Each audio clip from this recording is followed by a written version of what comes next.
60대 이후로 접어들면 꼭 반복해서 듣는 말이 있습니다. 이제 어디서 살아야 할지 모르겠어요. 그 말을 들을 때마다 저는 속으로 이런 생각을 합니다. 집을 고르는 게 아니라 하루를 고르는 거 아닐까? 사실 저도 이 주제를 꺼내기까지 꽤 오래 생각했습니다. 왜냐하면 집이라는 건 단순한 장소가 아니거든요. 거기서 밥을 먹고 잠을 자고 아침을 맞이하고 혼자 앉아 있는 시간이 있는 곳이니까요. 그런데 60대가 지나고 나면 그 집에서 보내는 시간이 확 늘어납니다. 예전에는 출근하고 약속 잡고 바깥에서 보내는 시간이 많았으니까요. 그때는 집이 그냥 돌아오는 곳이었을 겁니다. 그런데 지금은 다릅니다. 하루의 대부분을 그 안에서 혹은 그 주변에서 보내게 됩니다. 은퇴를 하고 나면 달라지는 게 있어요. 예전에는 출근 시간이 있었으니까 몸이 저절로 움직였습니다. 알람이 울리면 나가야 했고, 점심은 밖에서 먹었고, 저녁이 되어서야 집에 들어왔으니까요. 그런데 그 구조가 없어지면 하루를 어떻게 쓰느냐가 전적으로 나에게 달리게 됩니다. 그게 처음엔 자유롭게 느껴지기도 합니다. 그런데 시간이 지나면서 어떤 분들은 그 자유가 오히려 무겁게 느껴진다고 하시거든요. 하루가 너무 길고 뭘 해야 할지 모르겠고 집안에 있는 시간이 이렇게 길었던 적이 없었는데 싶은 느낌이요. 그 감정이 낯설지 않으시죠?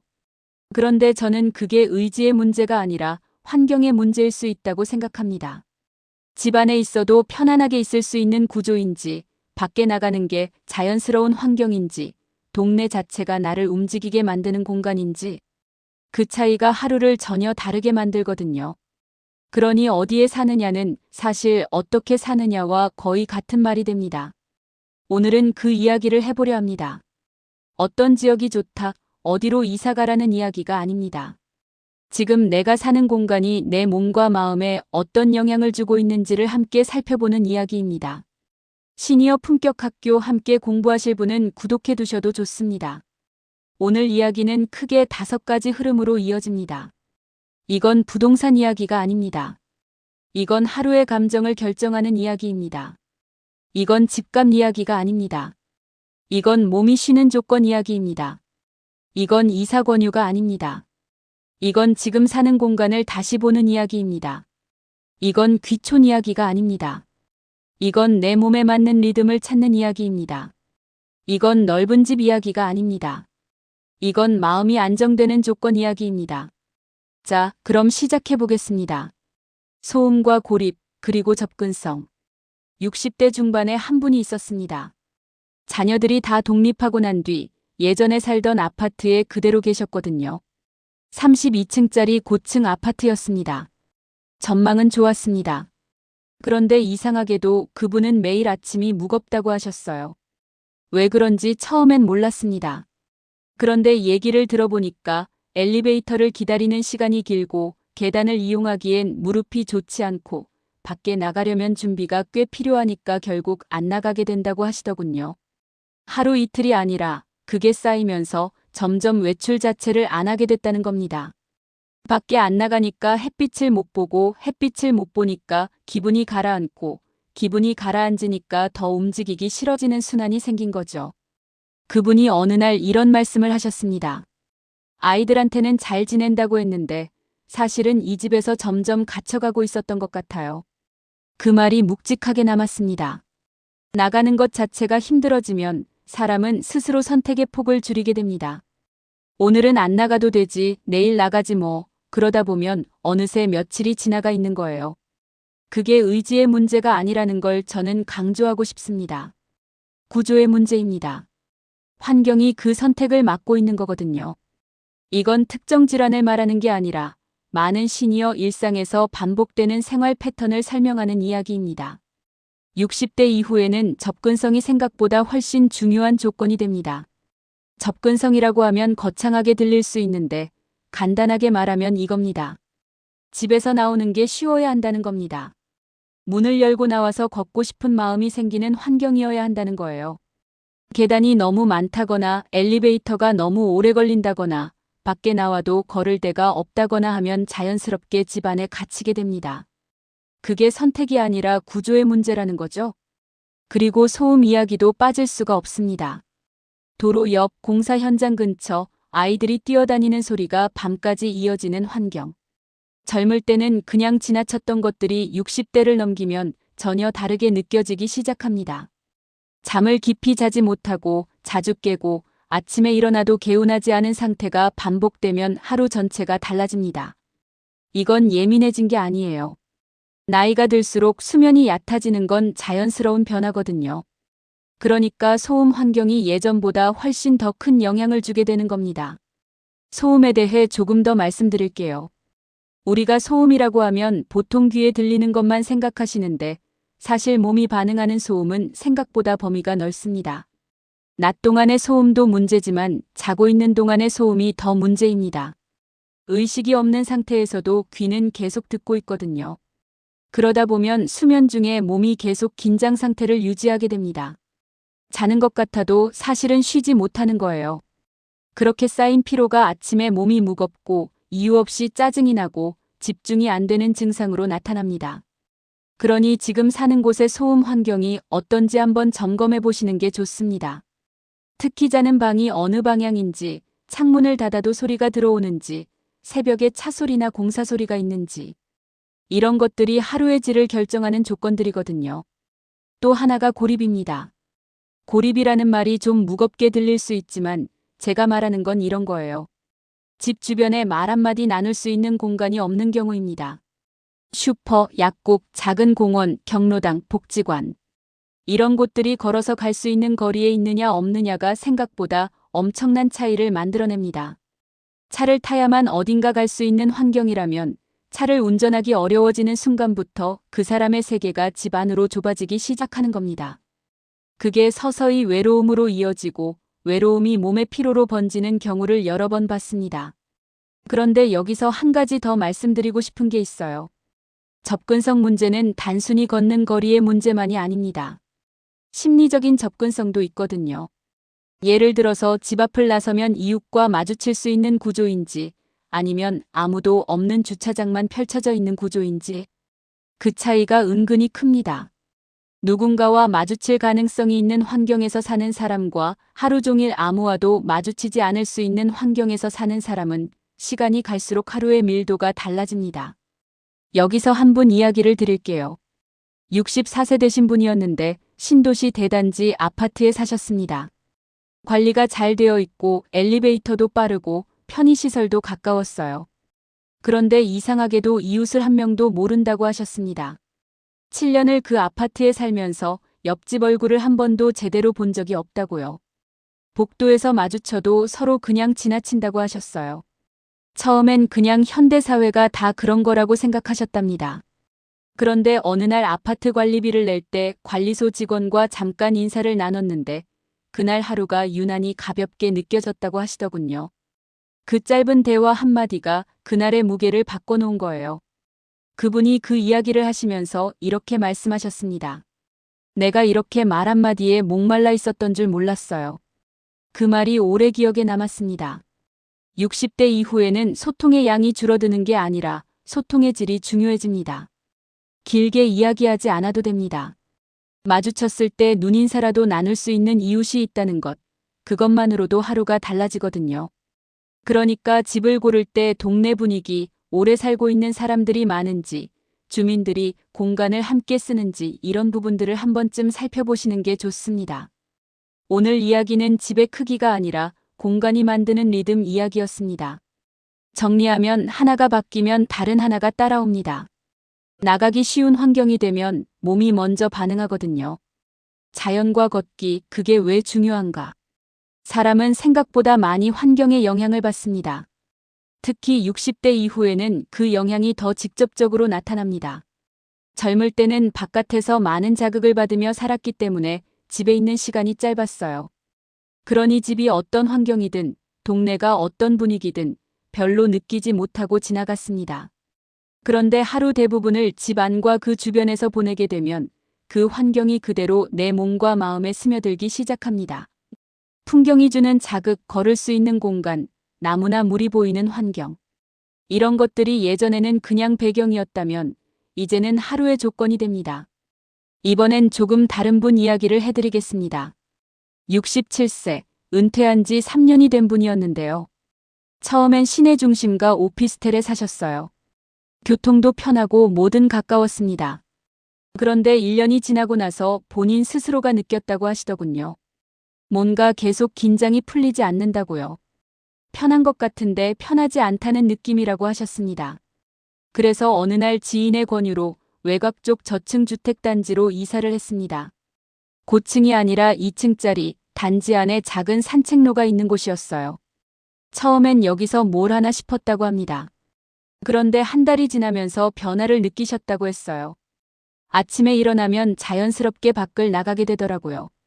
걸을 데가 있으니까 새소리가 들리니까 그냥 신발을 신게 된다는 거예요.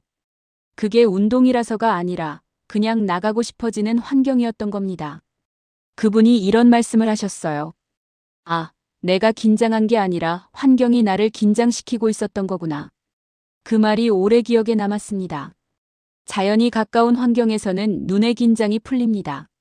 높은 건물, 빠른 차, 복잡한 간판, 끊임없이 움직이는 것들을 보다가 나무 한 그루, 구름 하나 멀리 보이는 산을 보면 눈과 뇌가 같이 쉬기 시작합니다. 이건 단순한 감성 이야기가 아니에요. 우리 눈은 가까운 것을 오래 볼수록 피로해지고 멀리 볼수록 이완되는 구조로 되어 있거든요. 그러니까 녹색이 보이는 환경, 먼 곳을 바라볼 수 있는 환경이 60대 이후의 몸에 실제로 다른 영향을 주는 겁니다. 그런데 이게 단지 눈 이야기로 끝나는 게 아닙니다. 눈이 쉬면 뇌도 쉽니다. 뇌가 쉬면 판단이 유연해지고 판단이 유연해지면 감정이 덜 출렁입니다. 이게 직접적으로 연결되어 있거든요. 그래서 자연이 가까운 환경에 사는 분들이 그렇지 않은 분들보다 감정 기복이 적고 같은 상황에서도 덜 예민하게 반응하는 경우가 많더라고요. 그리고 계절의 변화를 느끼는 것도 중요합니다. 봄에 꽃이 피고 여름에 녹음이 우거지고 가을에 단풍이 들고 겨울에 나뭇가지가 앙상해지는 것. 그 변화를 매일 보는 사람과 사계절 내내 같은 콘크리트 풍경 속에 사는 사람은 시간이 가는 느낌이 다릅니다. 자연의 변화 속에 사는 사람은 그 리듬에 맞춰 몸도 마음도 자연스럽게 움직이게 됩니다. 특별히 뭔가를 하지 않아도 계절이 흘러가는 것만 봐도 시간이 쌓인다는 느낌이 드는 거거든요. 그게 결국 살아있다는 느낌과 연결됩니다. 걷기도 마찬가지입니다. 걸어서 어딘가를 갈 수 있는 환경이냐, 아니냐는 하루의 활동량에 직접 영향을 줍니다. 억지로 운동을 하러 나가는 게 아니라 걷다 보니 마트에 도착하고 걷다 보니 공원 벤치에 앉게 되는 그런 흐름이 생기는 거거든요. 걷기가 자연스럽게 일어나는 환경은 다르게 말하면 몸이 저절로 움직이게 만드는 환경입니다. 그 차이가 1년, 2년이 쌓이면 몸의 상태가 확실히 달라지더라고요. 여기서 오해하지 않으셨으면 하는 게 있어요. 자연 환경이 좋은 곳으로 무조건 이사를 가야 한다는 이야기가 아닙니다. 지금 사는 곳 주변을 다시 한번 살펴봤으면 좋겠다는 겁니다. 내가 자주 지나치던 골목에 작은 공원이 있지는 않은지, 아침에 한 번도 가보지 않은 방향으로 걸어보면 어떤 풍경이 있는지, 그걸 한번 확인해 보시는 것만으로도 충분합니다. 어떤 분은 10년 살던 동네에서 처음으로 골목을 돌아 걸어갔더니 작은 하천이 있더라고요. 그분은 그게 있는지도 몰랐다고 하셨어요. 그 뒤로 매일 아침 그 하천 옆을 걸으면서 하루를 시작하게 됐다고 하셨습니다. 환경은 발견하는 것이기도 합니다. 오늘 이 파트에서 드린 이야기는 먼 곳을 바라보는 것이 마음을 넓힌다는 이야기였습니다. 정리하면 하나가 바뀌면 다른 하나가 따라옵니다. 걷는 길이 생기면 하루가 달라집니다. 관계가 있는 동네, 그게 노후를 바꾼다. 이번엔 조금 무거운 이야기를 해야 할 것 같습니다. 60대 이후에 많은 분들이 조용히 겪는 것 중 하나가 관계의 축소입니다. 직장을 떠나면 자연스럽게 사람을 만날 이유가 줄어듭니다. 일부러 약속을 잡지 않으면 며칠이고 아무도 안 볼 수 있는 상황이 생기거든요. 그게 처음엔 편하게 느껴지기도 합니다. 혼자 있는 게 익숙한 분들은 특히 더 그렇게 느끼시거든요. 그런데 한 달, 두 달이 지나면서 이상하게 몸이 무거워지기 시작합니다. 밥맛이 없어지고 잠이 얕아지고 아침에 일어나기 싫어지는 증상들이 나타납니다. 이건 마음의 문제이기도 하지만 동시에 환경의 문제이기도 합니다. 어딜 가도 아는 사람이 없는 동네, 말 한마디 섞을 일이 없는 하루가 반복되면 사람은 점점 안으로 들어가게 됩니다. 저는 한 분께 이런 이야기를 들었습니다. 70대 초반이셨는데 자녀 가까이 살고 싶어서 오래 살던 동네를 떠나 새로운 곳으로 이사를 하셨거든요. 처음엔 좋았다고 하셨어요. 자녀와 가까워졌고 집도 깨끗하고 교통도 편했다고요. 그런데 6개월이 지나면서 말씀하시더군요. 낯선 곳에서 낯선 사람들 사이에서 사는 게 이렇게 힘들 줄 몰랐어요. 그분이 그리워하는 건 이전 집의 크기가 아니었습니다. 오래 다니던 시장, 항상 가던 약국, 20년 넘게 알고 지낸 이웃들. 그 작은 관계들이 사실은 그분의 하루를 지탱하고 있었던 거예요. 예전에 살던 동네를 떠올려 보셨으면 합니다. 오래 살았던 곳에는 이름은 몰라도 얼굴은 아는 사람들이 있었을 겁니다. 슈퍼 아주머니, 매일 아침 같은 시간에 마주치는 이웃, 공원 벤치에 항상 앉아 계시던 어르신. 그런 사람들과 나누는 인사 한마디가 사실은 엄청난 역할을 하고 있었던 겁니다. 연결감이라고 할까요? 내가 이 동네에 속해 있다는 느낌. 그게 있는 사람과 없는 사람의 하루는 완전히 다릅니다. 그러니까 60대 이후에 어디서 살 것인가를 생각할 때 관계가 생길 수 있는 동네냐 아니냐는 중요한 기준이 됩니다. 경로당이 있다고 해서 꼭 가야 한다는 게 아니에요. 복지관이 있다고 해서 프로그램을 다 들어야 한다는 것도 아닙니다. 그냥 같은 공간을 공유하는 사람들이 있는 환경이냐 아니냐입니다. 같은 단지에서 아침에 산책하는 사람들이 있다거나 단지 내 벤치에 앉아서 신문 보는 이웃이 있다거나 오가다 보면 자연스럽게 인사가 생기는 그런 환경 말이에요. 그게 만들어지려면 사실 거주 형태도 영향을 줍니다. 고층 아파트보다는 저층, 대단지보다는 소규모, 빠르게 바뀌는 지역보다는 오래 사는 사람들이 많은 곳이 자연스럽게 관계가 생기기 더 쉽거든요. 마음 이야기를 하나 더 드리겠습니다. 나이가 들수록 과거를 자꾸 떠올리게 됩니다. 젊었을 때 살던 동네, 아이들 키우던 시절, 직장 다니던 시절. 그게 나쁜 게 아닙니다. 그건 내 삶이 있었다는 증거이고 내가 그만큼 살아왔다는 흔적이에요. 그런데 그 기억들이 지금의 환경과 너무 대비될 때 사람은 현재에 안착하지 못하고 계속 과거를 그리워하게 됩니다. 지금 사는 곳에서 현재의 관계가 생기기 시작하면 과거를 그리워하면서도 지금을 살아갈 수 있게 됩니다. 그 균형이 중요한 거거든요. 관계는 만들어지는 게 아니라 환경에서 자라나는 거라고 저는 생각합니다. 그러니까 관계가 자라날 수 있는 흙을 마련하는 것. 그게 60대 이후의 거주 선택에서 빠질 수 없는 조건입니다. 한 가지 더 말씀드리고 싶어요. 관계가 있는 동네는 위기 상황에서 진가를 발휘합니다. 몸이 갑자기 좋지 않을 때 아니면 혼자 감당하기 어려운 일이 생겼을 때 가까운 곳에 사람이 있다는 건 그냥 심리적 안정감 그 이상입니다. 이건 거창한 이야기가 아니에요. 동네 약국 약사가 내 얼굴을 알고 단지 내 경비 아저씨가 내 이름을 알고 아침마다 마주치는 이웃이 오늘 안 보이면 궁금해하는 그런 관계 말이에요. 그게 있는 사람과 없는 사람은 노후의 안전망 자체가 다릅니다. 그런데 이런 관계는 일부러 만들려 하면 오히려 어색합니다. 환경이 자연스럽게 만들어주는 거거든요. 매일 같은 시간에 같은 공간을 공유하다 보면 어느 순간 눈인사가 생기고 눈인사가 쌓이면 말이 생기고 말이 쌓이면 관계가 됩니다. 그 과정이 일어나기 쉬운 환경이냐 아니냐. 그게 동네를 고를 때 은근히 중요한 기준이 됩니다. 오늘 이 파트에서 드린 이야기는 어디에 사느냐가 누구와 사느냐를 결정한다는 이야기였습니다. 정리하면 하나가 바뀌면 다른 하나가 따라옵니다. 동네에 관계가 생기면 몸도 마음도 덜 무거워집니다. 집안의 환경, 많은 분들이 놓치는 부분. 오늘 이야기 중에서 아마 이 파트가 가장 실용적으로 느껴지실 거예요. 왜냐하면 지금 당장 바꿔볼 수 있는 내용이니까요. 이 파트는 많은 분들이 생각하지 못하는 부분입니다. 어떤 동네에 사느냐만큼 집안이 어떻게 되어 있느냐도 60대 이후의 삶에 큰 영향을 줍니다. 그런데 대부분은 이사를 고려할 때 집안 구조보다 집 밖 조건을 먼저 봅니다. 학군, 교통, 편의시설. 그런데 60대 이후에는 하루 중 가장 많은 시간을 보내는 곳이 집안이에요. 그러니 집안이 어떻게 되어 있느냐가 하루의 감정에 직접 영향을 줍니다. 한 가지 질문을 드려볼게요. 지금 사시는 집에서 하루 중 가장 오래 머무는 자리가 어디인가요? 소파인지 침대인지 식탁 앞인지 그 자리가 어떤 환경에 있는지를 한번 생각해 보세요. 거기서 바깥이 보이나요? 빛이 드나요? 소리는 조용한가요? 그 자리가 편안하면 하루가 편안합니다. 그 자리가 갑갑하면 하루가 갑갑해지거든요. 첫 번째는 빛입니다. 햇빛이 들어오는 집과 그렇지 않은 집은 하루의 시작이 다릅니다.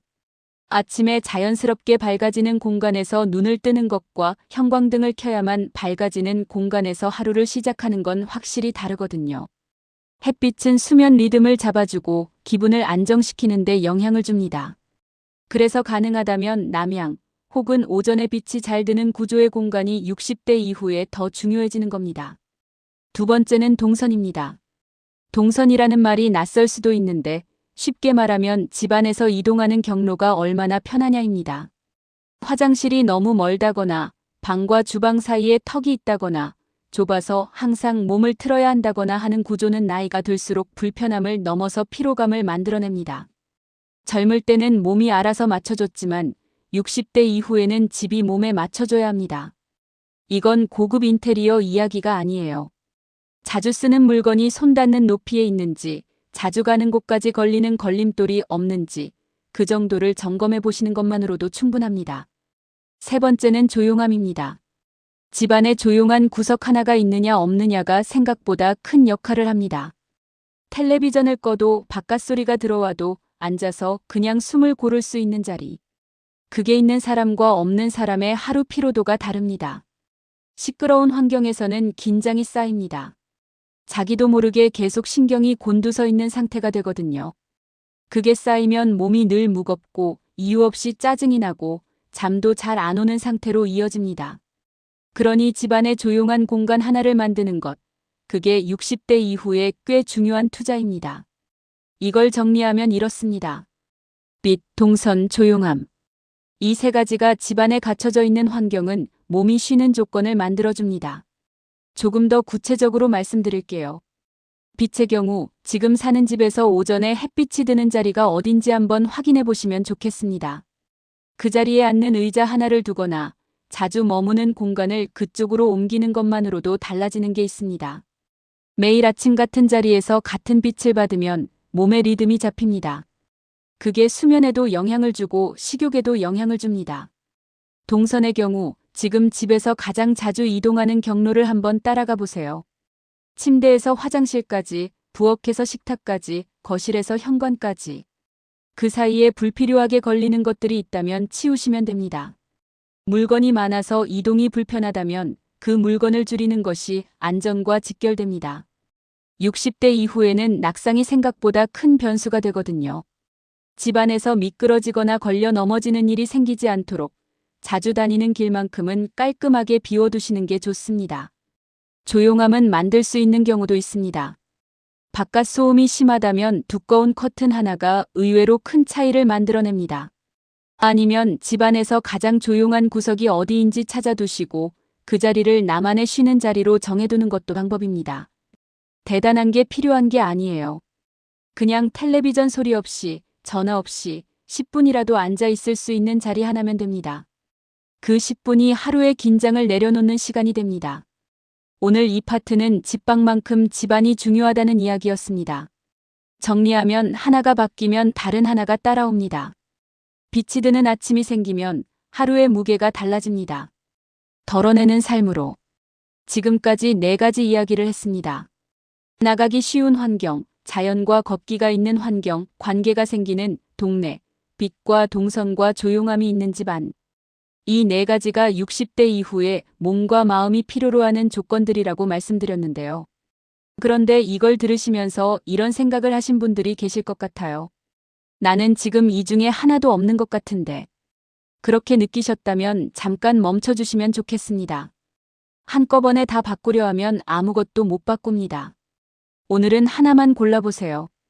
4가지 중에서 지금 내 상황에서 가장 바꾸기 쉬운 것 하나. 집안에 조용한 구석을 하나 만드는 것이 쉽다면 오늘 그것만 하면 됩니다.